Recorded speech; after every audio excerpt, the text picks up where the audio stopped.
What are the steps taken by Sangh to eradicate caste system? Can RSS initiate inter-caste marriages? Should we stop asking caste in schools and colleges? How the children from downtrodden and marginalized caste can come mainstream of the society?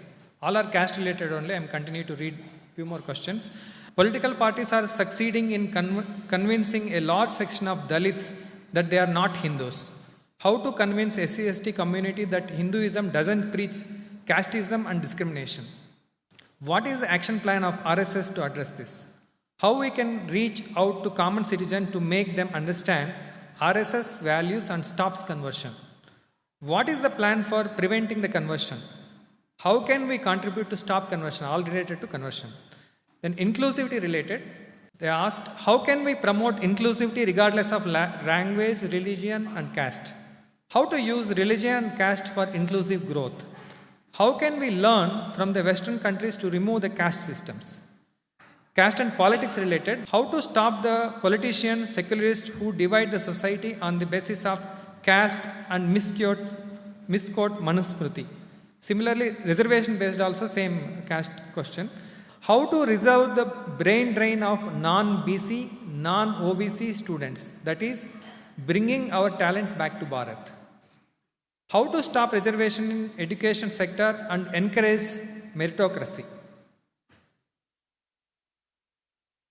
The next question, how many years still required to make every Indian feel one family?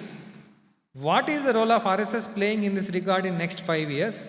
How to stop reservation in education sector, all related to caste and religion.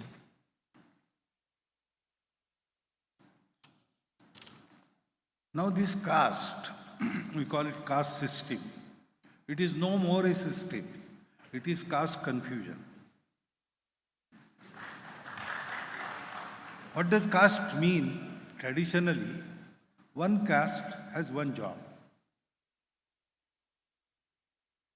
No other can do that job, and his caste has to explicitly, exclusively pay attention to that job only. That is the basis. That is not there now. Anybody can do any job. So where is the system? There is no system, but there is caste for concessions and for elections. That is caste confusion. So there is no need to do any effort to eradicate caste. There is need to do effort to forget caste. And that is very easy. We individually can forget caste. What we do in Sangha, we don't mention caste. We say we are all Hindus. We draw a bigger line. That automatically removes caste from mind. Ultimately, there is no system. Where does caste reside now? It resides in our mind. When we hear each other's name, we start thinking, oh, this is his name. He must be this. That has to be eradicated from our mind. This happens in Sangha Shaka. We together work for years together. We don't know to which caste we belong. Sometimes, for a marriage ceremony, we visit our Karkarta at his home. Then we come to know from others that he belongs to this caste. When I was elected as Sarakareva, Mr. Suresh Soni, another senior Karyakarta, he was made Prachar Pramukh. And media reported that Suresh Soni is made Prachar Pramukh to give representation to OBCs. So next morning while taking tea, I asked Sureshji, are you from OBC? He did not answer, he just smiled like this. Today even I don't know whether he belongs to OBC or what caste. Because we don't think of it. We just forget it. That is what we have to do in our daily. Our friend circle must include every kind of Hindu people. We think Hindus are one unanimous, one homogeneous society. But people think Hindus as from this caste, from this province, this language, that religion like that. We must include every type of Hindu conceived by others in our friend circle. Wherever we reside in particular locality, from all the sections of society in that locality, we have friends. Our family have families. We mix together, we go to each other's house, we celebrate together in Sukha and Dukha.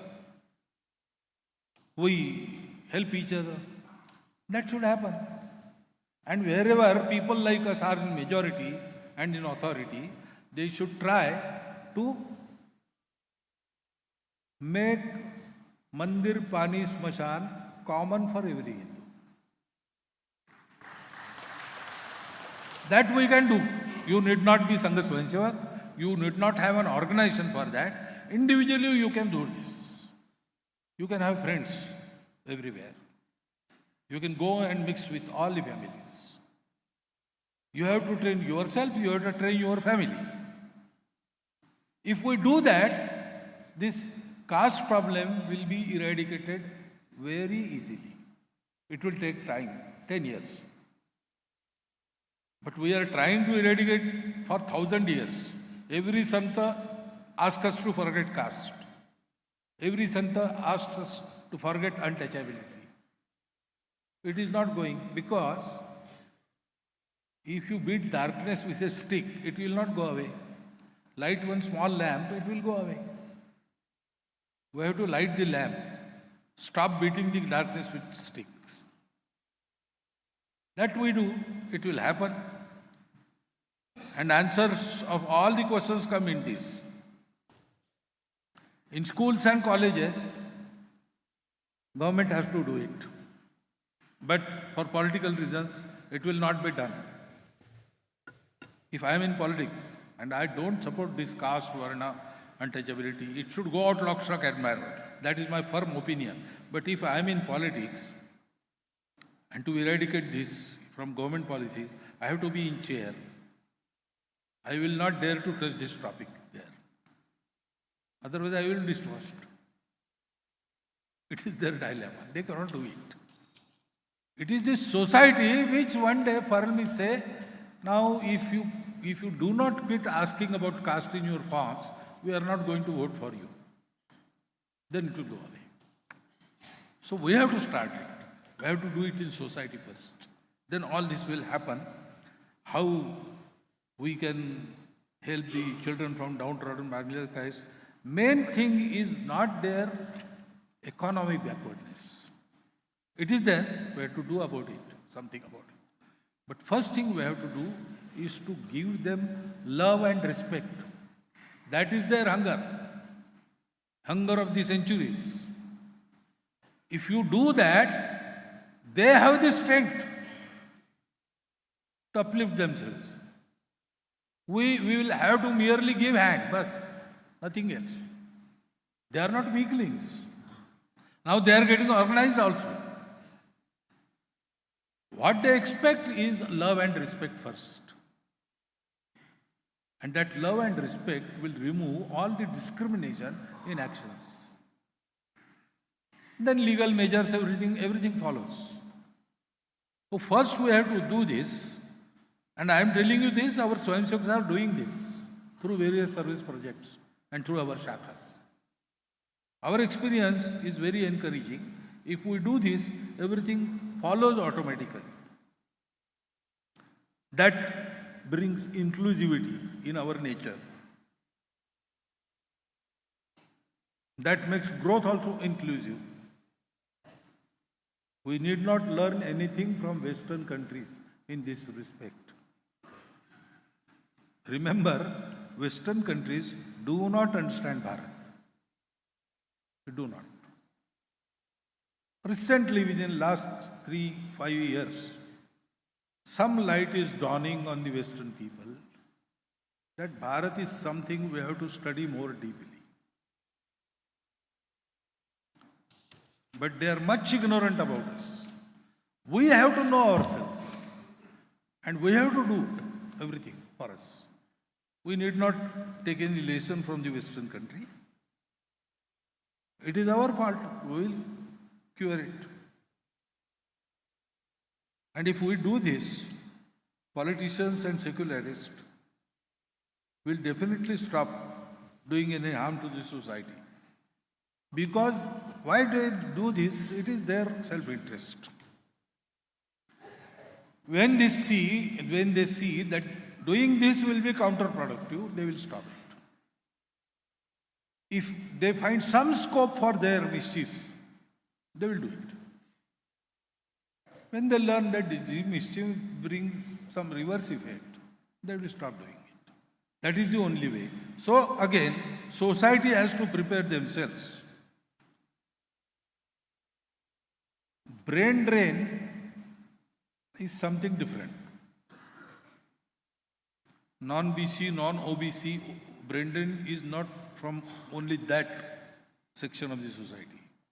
In BCs and OBCs also, the so-called brain drain is there. There also, youth goes outside, settles there, doesn't come back. It is concerned with our selfishness. We speak of brain drain. Why we became independent? Yogi Arvinda deliberately failed in the ICS examination because he wanted to serve the country. Subhash Babu deliberately came back from there. All our leaders, they had much scope outside. But they did not want that scope. They wanted to work for their country and countrymen. That urge we have to encourage, we have to recreate. There is also a reverse flow going on. People realize and they come back, young people. Why they are going there? For facilities. I asked a doctor's son who was about to go abroad. I asked him, why are you going there? Because good doctors are found here. People from abroad come here for correct and cheap treatment. That is the fact.